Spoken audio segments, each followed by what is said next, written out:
I'm Rachel Kuhn, co-founder of the Visitor Experience Forum and a senior consultant with Bot Consulting.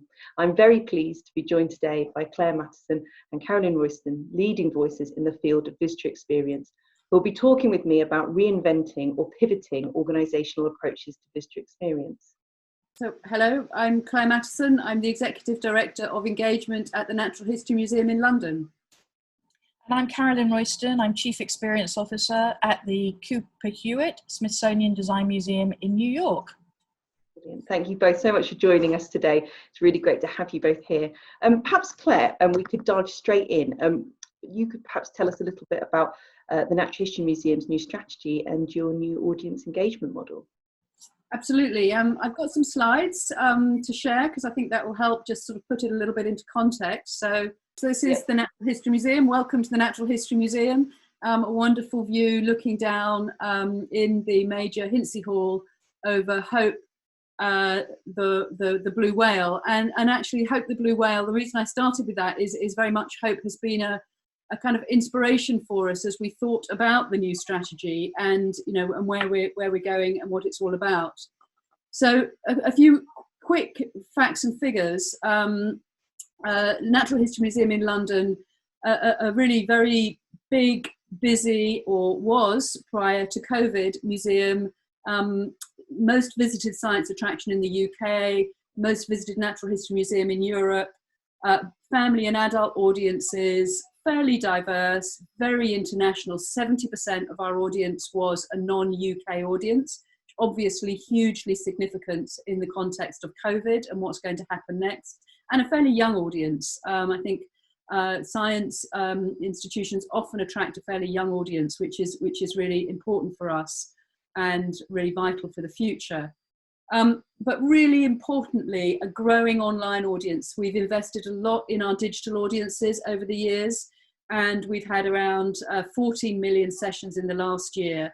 And that's just on the website, and then many, many more through social, etc. But also really important that a very significant part of our income has been through our commercial businesses, which are visitor related, which has been around £10 million per annum. And obviously a lot of that income having just disappeared. So I know we're going to come on to more about the pivoting re-COVID. But prior to COVID, this is what our visitor looked like. And I think what's really important here, although I started with a picture of an on-site, increasingly our visitors are online. And you can see here, not only in the UK, where we've had about 11 million visitors, of which the vast majority are online, but also internationally, where over 10 million of our visitors come and are looking at our website, engaging with this in lots and lots of different ways through our on-site, and obviously our touring as well. So very significant. So about 22 million visitors, 22 million visitors across the year, but online, on-site, and across the globe. So in January this year, having been through a very, very long and very, very inclusive discussion in the museum about our future strategy, we developed a new strategy with a new vision, a vision of a future where people and planet thrive, and a mission to create advocates for the planet. Now, this was a really, really big change for us as a museum, from a museum which perhaps has been seen as a place which is very much about looking at the past and displaying the past, to one that recognizing that past is really important, but how we want to shape the future by understanding the past with our visitors, working with our visitors. So that concept of advocates for the planet, and what does that mean for a museum, that we're not just there as a passive bystander in the context of a planetary emergency. And we declared when we launched this strategy a planetary emergency, not just a climate emergency. Climate was the key components, but we really wanted to emphasize the biodiversity loss, the issues around deforestation, pollution, etc., that all of the things that we are doing to our planet.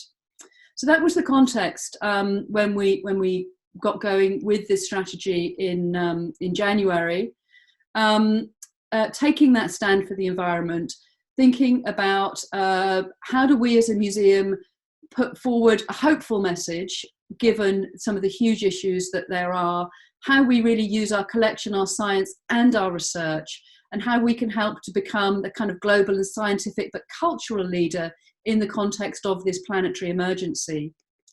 The things that we thought about that we would need to do to shift, this is online and on site, is around stories and narratives as well as facts. We've been quite, as a science institution, quite fact-based.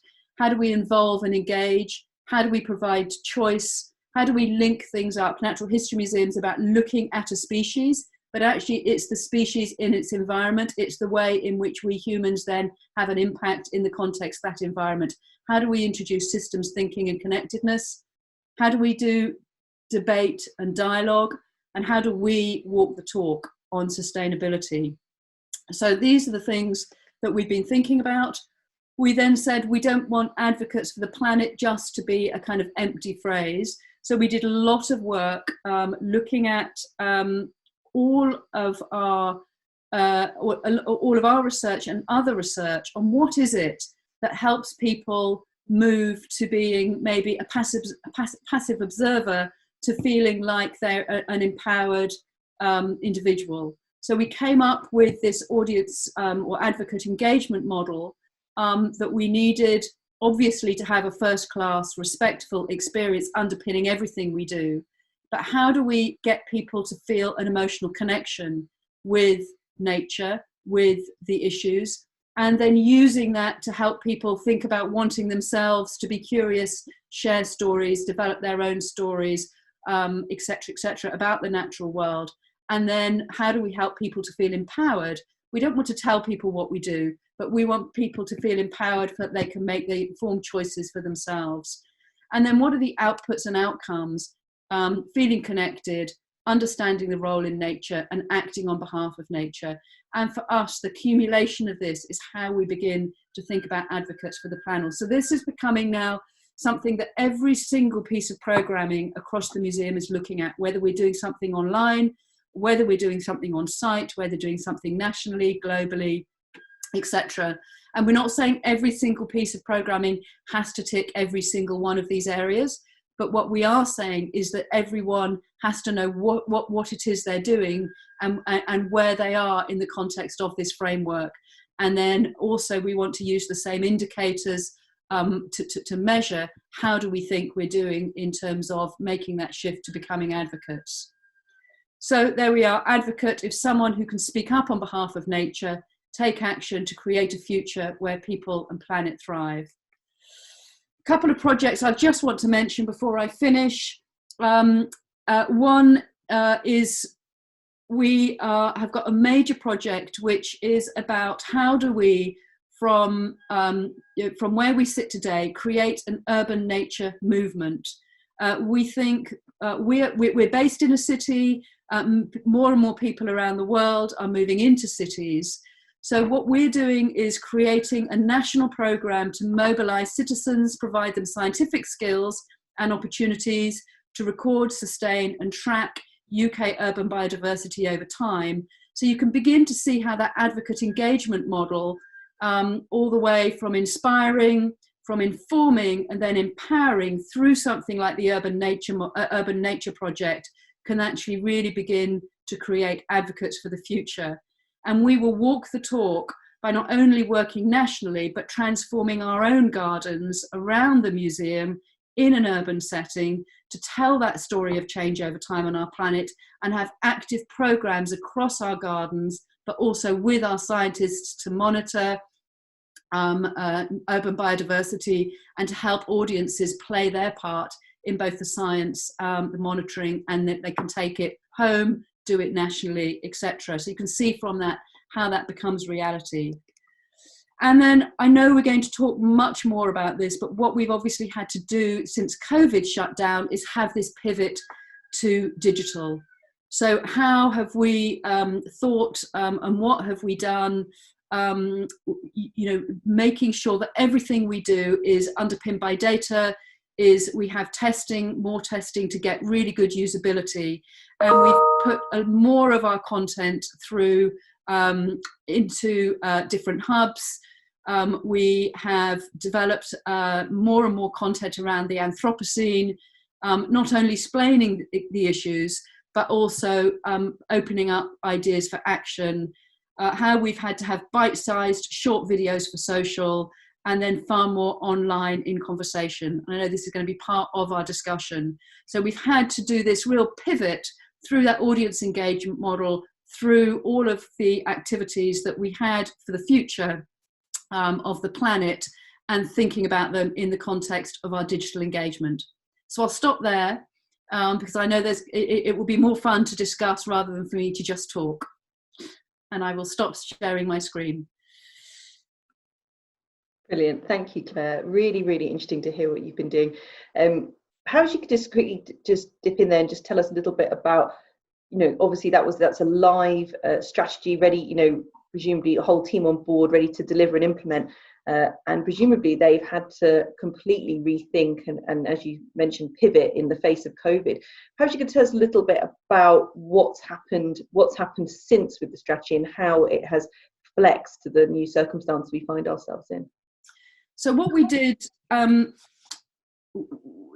obviously when we closed down, we were no longer having visitors to the site physically. So we pivoted everything to digital, but we actually used the basis of the strategy. So we didn't just kind of throw the strategy out and say, well, we did that, but now we're in this new scenario. What we did is we looked at the elements of the strategy to say, how do we now actually look and prioritize our digital work to actually support the strategy.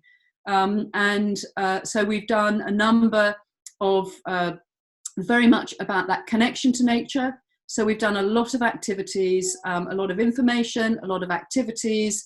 What can you do from home to think about, to actually either go out into the garden, or if you don't have your own garden, how you can get that connection through to nature. So we've really, the digital teams have really then looked at, we did a big audience engagement piece asking audiences what they were interested in, and we also did a big similar piece in terms of what our own staff thought we could do and our scientists thought would be useful and interesting. So we used all of that information and came up with a strategy of things you could do from home, things that people are asking questions about and are interested in, and then getting up online some things that we had done previously in the museum, nature lives, of what are some of the most topical nature lives. And what's been really fascinating is the huge numbers that we then had every week coming more and more to those nature lives, people asking questions. And in a way we now think, will we ever revert back just doing it on site? Because actually we can gauge just as well with far, far greater numbers online. So I think having that strategy in place really, really helped us, because otherwise I think we would have done lots of things, but I'm not sure we'd have been quite so, this is what matters at the moment. It matters for people, it matters for our strategy, and therefore really getting that pivot and then making the decisions and the priorities as to what we were going to do. That's great, thank you. And I think it's a really interesting, for many organisations, I think the adaptations we've made during COVID have completely changed or reprioritised our approach and made us think again and realise what our visitors are willing to do and interested in doing, and also perhaps change behaviours a little bit.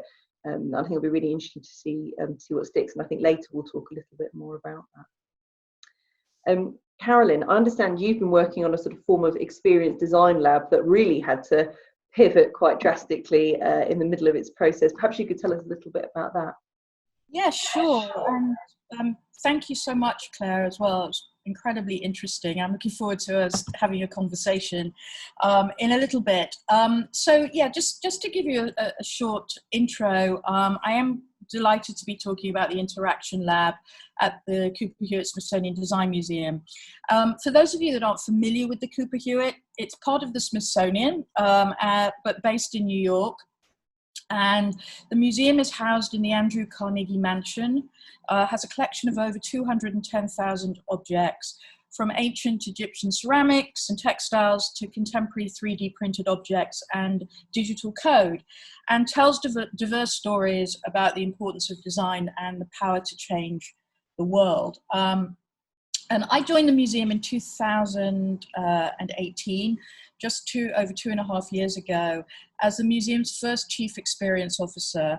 I'd previously been Director of Digital at the Isabella Stewart Gardner Museum in Boston, and prior to that had worked in the UK and was Director of Digital at the Imperial War Museum for 5.5 years. So I've been in museums now for about 20 years in total, here in the US and in the UK.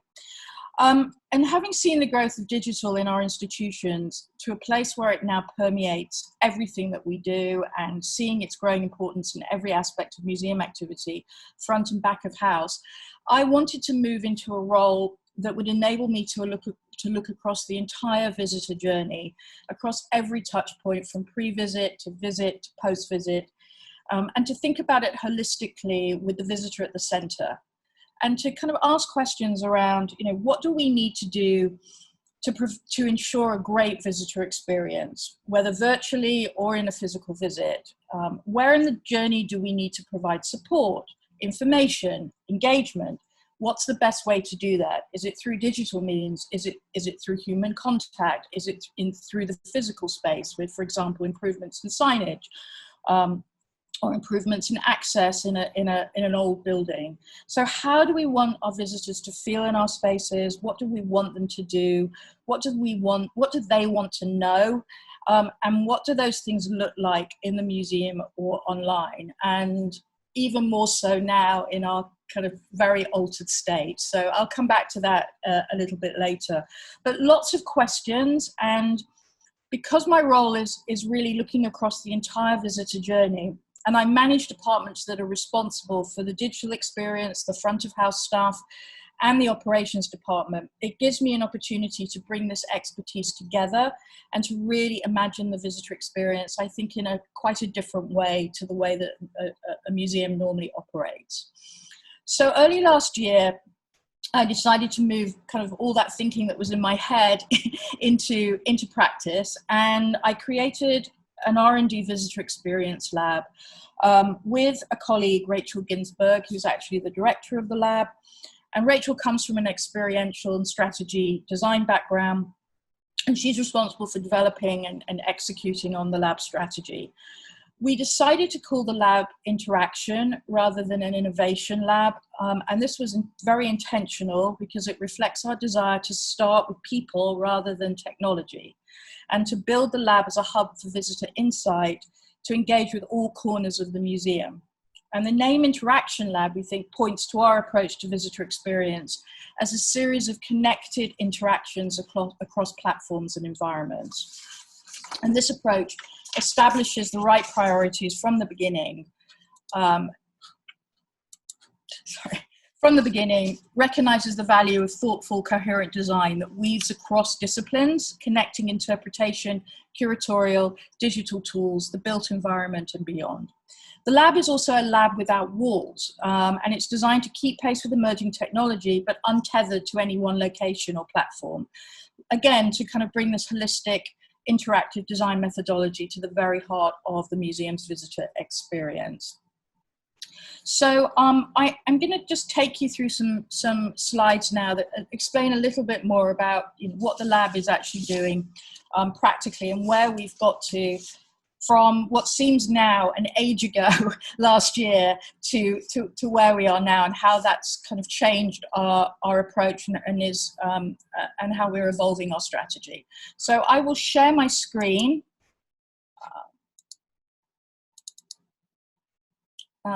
And hope that you can see that. Okay, so this is actually a photograph of one of our workshop sessions, and one of the participants in the session built out of Play-Doh a pretend clicker because we were thinking about different kinds of interactions that we might want to create in the museum. So I always love this as a slide.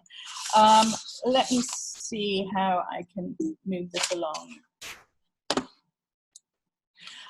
So one of the things, and again, this sort of resonates with what Claire was saying, we're really trying to use storytelling in the in the museum to rethink how we conceive it, and to try to align around a uniform story about the work we do together. So we developed 4 narrative frameworks which are guiding the direction of our design activities and giving us some framing and common language for us to explore further. So one of them is museum as a knowledge system. So thinking about the museum as a set of systems, people, tools, and interactions, and thinking about how all of those things fit together in a design system to create this sort of holistic experience. We're thinking about the museum as interface. So again, reminding us now about the work that we're doing in terms of connecting people to ideas and information and meaning, you know, whether that's in the form of our collection or exhibitions or other various outputs that we create, again, online as well as in person. We're thinking about the museum as a platform, and this enables us to recognize this sort of ability to use the physical, digital, and theoretical space of the museum as a platform to exhibit the work and ideas around everything that we're doing. And finally, museum as prototype. So this takes advantage of the opportunity to consider the entire museum as a living laboratory, capable of supporting continuous research, insights, and innovation. And I think this is particularly helpful for us as a design museum, because this is kind of ingrained in our mission, and, you know, allows us in a way to live out our mission in public in a way that we can talk about the design process and design thinking in everything that we're doing. So it enables us to sort of say, well, the museum can answer its own design challenges. And here's how we're doing it out in the open, with being transparent and also disseminating and sharing with the sector. So our first 9 months were really full of brainstorming, and we did loads of internal workshops. We brought in some external experts, both from within the sector and outside the sector, to kind of help us with our thinking. And what we wanted to do was really get to a place where we could frame the key challenges and opportunities. Some we already saw, but it helped crystallize, and others were new. And here's us doing lots of brainstorming. And here were the opportunities. So we kind of came up with 4 areas. We wanted to introduce new kinds of in-gallery experiences. And again, this isn't necessarily just digital. We wanted to evolve the approach to our existing technologies. We wanted to add intelligence to the mansion. So how can we make the building do more, work harder, and reveal its incredible history to our audiences as they were kind of walking around, and have it more integrated into the visitor experience? And how can we activate and connect underutilized spaces? So the mansion is an amazing building. Wasn't designed to be a museum, and so doesn't have traditional gallery spaces. And there are lots of nooks and crannies and surprising spaces that you sort of come across as a visitor. And we wanted to think about how we might be able to activate those spaces in interesting ways. And through that, we also determined what we felt our core kind of area or streams of work were in the lab. One is really around visitor experience research and strategy. So using the opportunity to gather data, gain visitor insight, and then think about how that can inform a visitor experience strategy going forward. We wanted to issue design commissions, so small scale budgets, where we could actually commission work to a whole range of different kinds of partnerships or bodies, such as, you know, anything from an individual designer to, you know, a small digital agency to even a big tech firm. And we wanted to develop partnerships. So where could we find partners that were going to add value to the lab and to the museum experience, either by providing skills and expertise that we don't have in-house and would never have, or by, you know, an expertise in a different field that we could bring into the museum. But really the idea of creating new kinds of knowledge and new kinds of partnerships, as well as also looking at research partnerships as well. And finally, we wanted to develop a public program series. And this is, I will talk a little bit more about this in a minute, but this was really, again, coming back to that idea of designing in the open, sharing what we're doing, really talking about the big visitor experience challenges that we're seeing and that we know are kind of universal issues and challenges for other museums, and thinking about how we can develop an exciting public program around that. As I said, we sort of started from a place of developing a visitor experience strategy, making the lab the space for active inquiry, and kind of setting up this this space, virtual space, this lab without walls, to enable us to be responsive to kind of new developments that we wanted to explore in terms of storytelling, content consumption, and technology. And as I said, having everything grounded in insights so that we can really surface and share what we're doing inside the organization and beyond. The design commissions are something that we have started to do this year. We have created what we're calling a creative commissioning program, and we're about to launch our first creative commissioning program at the beginning of October, which we're very excited about, working in emergent technology space. And our partnerships, again, as I mentioned, this is a big part of what we're doing. And again, this is something, whether it's research, platforms, tool, products, and services. And we've embarked on a number of those over this year, and have some more that will be coming on stream later this year and at the beginning of next year.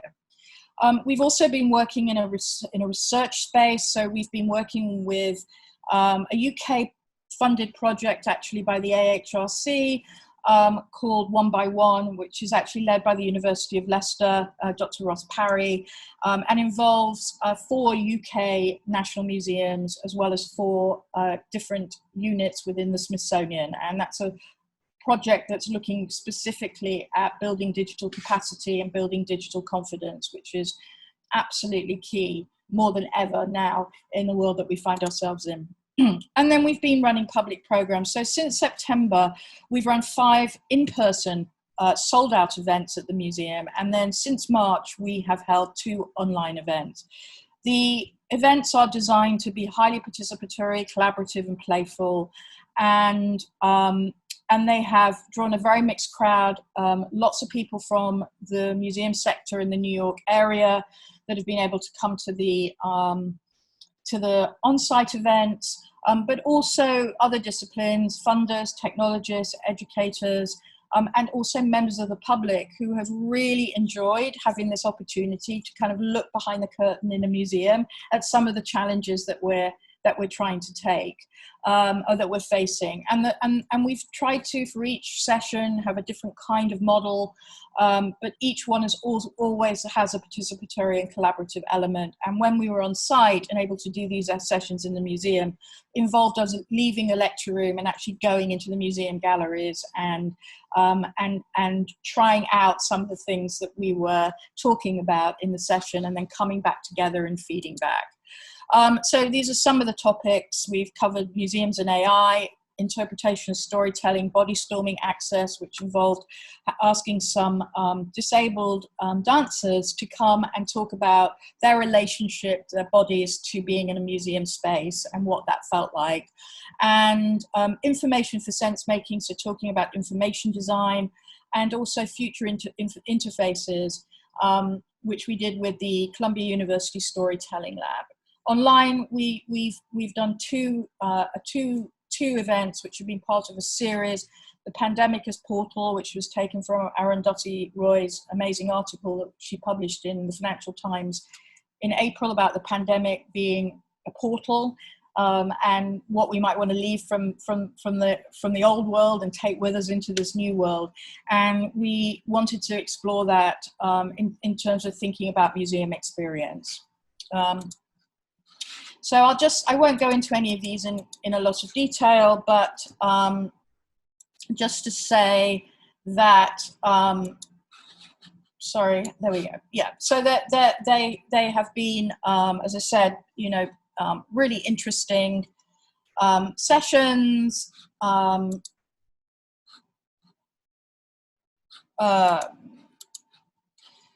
using a range of different people, and as I said, thinking about storytelling. And in this one, we had 3 different kinds of storytellers. One who's very focused on graphic design, another who is an interactive narrative design and makes games, and another one who works in the extended reality space. And they each talked about their approach to storytelling. And then we went into the galleries and looked at the Cooper-Hewit experience and talked about, you know, how we might apply some of those ideas to our current experience. And then came back together to have a conversation. This was with the dancers, and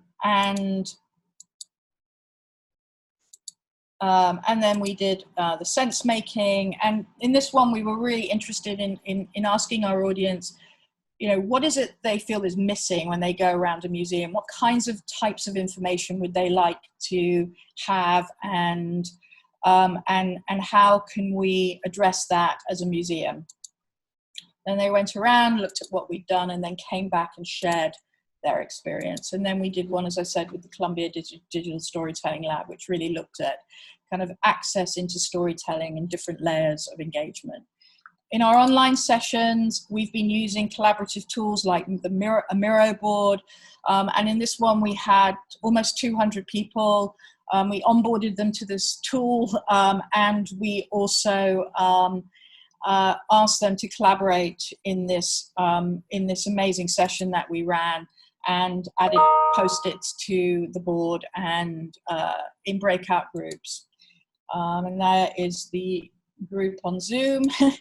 And then very recently, last month, we ran a part 2 to this, which was again thinking about emerging out of this portal, and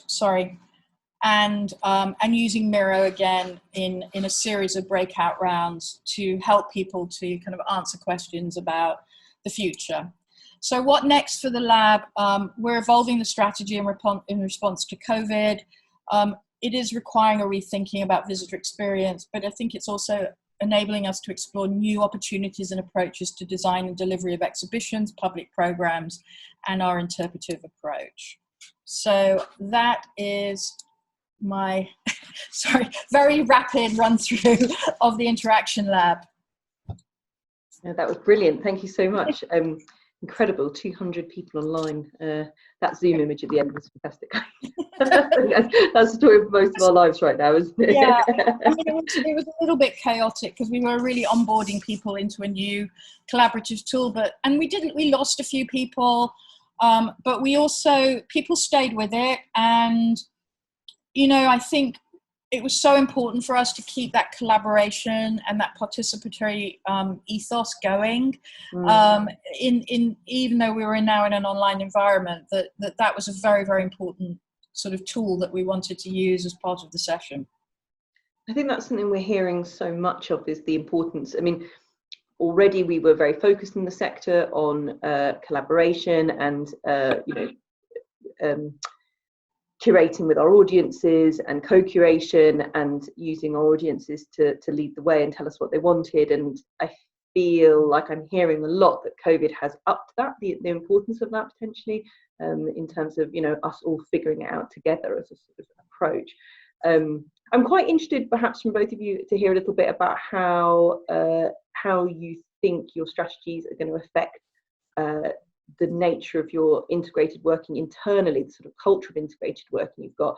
You know, do your strategies focus on that, and do you think that COVID has perhaps refocused on that a little bit as well? I don't know if Claire, you might talk to that. Yeah, I mean, I think before I sort of jump into that, one thing I'd just like to add into the mix that obviously is over the last 6 months, and, you know, I don't think you can distinguish and disentangle this from COVID completely either, is the whole issue around Black Lives Matter and, you know, the murder of George Floyd, and what the way in which COVID, and that I think perhaps that has been enhanced through COVID because of the showing the kind of huge inequalities that there are in our society, and COVID has brought to the fore that inequality even more, and perhaps, I don't know, you can never say what would have happened otherwise, but perhaps because of COVID, and that we were perhaps had that focus and that time to think a little bit more about what was going on across societies, that has really brought to the fore inequalities, not only for Black Asia minority ethnic audiences, but also for audiences who perhaps underrepresented in other ways across museums, whether it's disability or social background. But certainly for us as an institution, diversity is one of the core values in our new strategy. But then, and our strategy up there with that headline, for people and planet thriving. And I think it has really brought to the fore of we have to think about the people side as well, not only in terms of the visitor experience, but who is having that experience, and have we got everybody having have we included everybody in that? And certainly from a national institution perspective, I think I'm not alone across national institutions, I'm sure. I think the answer is absolutely no. But what this new world, if you like, many challenges, but also presents this incredible opportunity that we now haven't got 70% of our audience of international coming through our doors, which is quite relentless, quite sort of, you just are turning the wheels almost to kind of, keep the building clean, keep everybody safe, as when you've got 5 million people coming through your doors. But suddenly it's an opportunity for us. Well, who are our local audiences? What can we do more for our local audiences, both on site, but perhaps online as well? How can we think about the role of the museum or the role of a national museum in the context of having far fewer people coming through our doors? What does that mean for the visitor experience? So it doesn't take away at all from our strategy. In fact, I think our strategy becomes stronger because of it.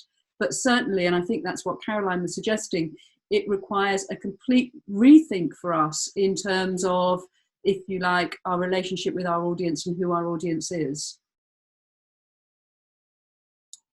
Yeah, I mean, I totally agree. I mean, here, obviously it's been so intense, and we have had to respond to a triple crisis here, which is pandemic, social injustice, and financial pressures. And I agree with Claire totally that it's forced us to completely rethink, and to one of the things that we did very early on was set up 2 task forces in the museum, one based around the logistics and planning for reopening and all that entails, and a second one around what we called our programmatic a programmatic task force, which was looking at everything that we do that is public facing and really putting it under a microscope. Is it what matters now? Is it what's important? Financially, can we afford to do it? Should we still be doing the same exhibition program? We know that we're going to have very small visitors for the next maybe 24 months. Also, hyper-local audience. We're in New York, we have a big tourist industry. Those people are not coming. So, what can we do for those hyper-local audiences? And how do we need to really change course and rethink in these altered conditions? And not just also for the public, but how can we take better care of our staff? This has been so unbelievably stressful. We still haven't reopened. It's still going on for us. And, so also having to really look at ourselves as an institution. And we're very fortunate that as the Smithsonian, we're led by Lonnie Bunch, who is, really leading the way for museums in the sort of social justice arena, and setting an amazing example for the organization and for the sector here in the US. But there is so much more that we need to be doing. And, we have an active diversity and affinity group that's, also come up with a plan, and the senior management, we're looking at that very carefully now and looking at how we can integrate that into this sort of change program. Thank you. I think it's that triple threat or triple challenge status that we find ourselves in, I think, is an internationally recognised at this point. I think something I'm quite interested in is, historically when we've talked about visitor experience and we've looked at visitor experience touch points, the emphasis has tended to be on the in-venue experience, with a topping and tailing of pre-visit and post-visit. And, you know, I think that we're seeing the emphasis change to that extent. And I'm just quite interested because we've always relied, or, you know, really strong visitor experience teams have relied on the fact that their human face, you know, within the spaces, they're the people that are able to flex perhaps the more static interpretation for visitors to provide that accessibility. I'm quite interested to know, you know, is that now something that we need to look at dealing with if we're going to be shifting far more online and far more emphasis onto the pre and post visit, or as Claire mentioned, perhaps no visit at all, just being an online visitor? You know, how do we create that flexibility for those individual visitors if we haven't got that human visitor experience person in front of that visitor?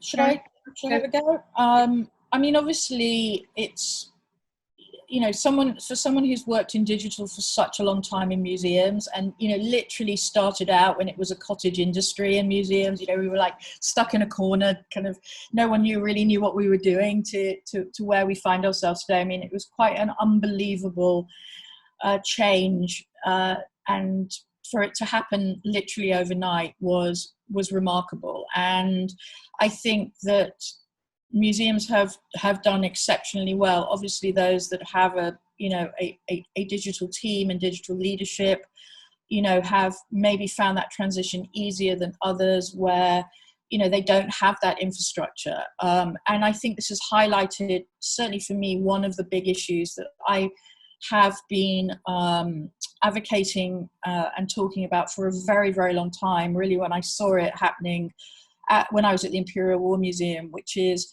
how do we build digital capacity in our museums? How do we make it less about a few individuals in a digital team carrying the organization, to everybody in the organization, from the director down, being, you know, understanding the importance of digital, understanding that there has to be investment in this area, and understanding that that investment is both, you know, in technology itself, but also in building digital capacity in our staff. So I'm delighted to see in the UK so many initiatives that have been, you know, emerging around building digital skills. And as I said, we're involved with one of those here in the US. So I feel like that is absolutely critical to museums being able to operate in a digital space in a way that is sustainable.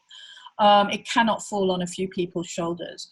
But I also think that the online opportunities, and I think of like a virtual tourist or a virtual school trip, or, you know, anything now where, you know, we can't expect people to visit. What kinds of experiences do we want to create for those people in an online space? And I think that actually there's tremendous opportunities here to provide very different kinds of experiences. It's not the same as going to a gallery and standing in front of an object, or, you know, being in a social space with other people and having conversations about what you're looking at. But you can create a different kind of experience online. And, you know, you can offer, for example, with exhibitions, a different way to look at objects, to see them up close, to be able to pick them up and turn them around, to be able to be able to connect them to other objects in a way that you can't do in a physical space, to have a curator walking around with you, talking about what you're looking at in a way that, you know, adds, you know, the storytelling, to be able to connect socially and share your experience online. So I don't see it as a limiting experience. I also don't see it replacing the online or the on-site experience. I see it as something very different, and a real opportunity for museums to move into this space with confidence and to really maximize the opportunities that that a digital environment can give you, that are very different from an on-site experience. I mean, I would agree all of that. I mean, very fortunately in the Natural History Museum, actually a little before I arrived, there was a big recognition and investment in developing a very strong digital team, bringing in a kind of chief digital officer to really lead that team. And I think what's been terrific, and I think had that not happened, we wouldn't have been in the strong position we were actually when COVID hit. In a way, you know, obviously none of us foresaw what was going to happen, but I think we were able to do that pivot because we had a really strong team and had a really interesting and a very foresighted way of kind of thinking about different ways in which people might need to interact with the museum, and doing that on the context of product teams. So therefore having product teams that were focused with ways in which would people need to interact. So we have 4 product teams, one about visiting the museum. Obviously, that team has had to really massively gear up as the visit has changed massively, and they massively geared up in terms of that digital visit. Now have had to gear up in terms of also thinking about people coming in and needing to get a pre-booked ticket, and what might their experience be. A team which looks at how you just connect people with the collection, with the science, and a team which I think we're in the foothills, and it's so exciting to hear some things Carolyn is doing, is more about participation, of how do we work with visitors, how do we get visitors to participate with us, do things themselves, but then increasingly work with us. We had a government grant actually all around working with our visitors to help explore and understand nature in lockdown. What is it visitors want to know about what's changing in nature? How can we feed that into our science? So I think there's some really, and then coming back to that commercial financial thing, how can we always also use digital to help us be financially resilient into the future? Because it can't always in the future be, as we've all discovered, just what comes through the door. So I think for us, putting our teams into those product teams and having them focus in those particular areas, and giving the opportunity to experiment, to iterate, to come back, to change things quickly.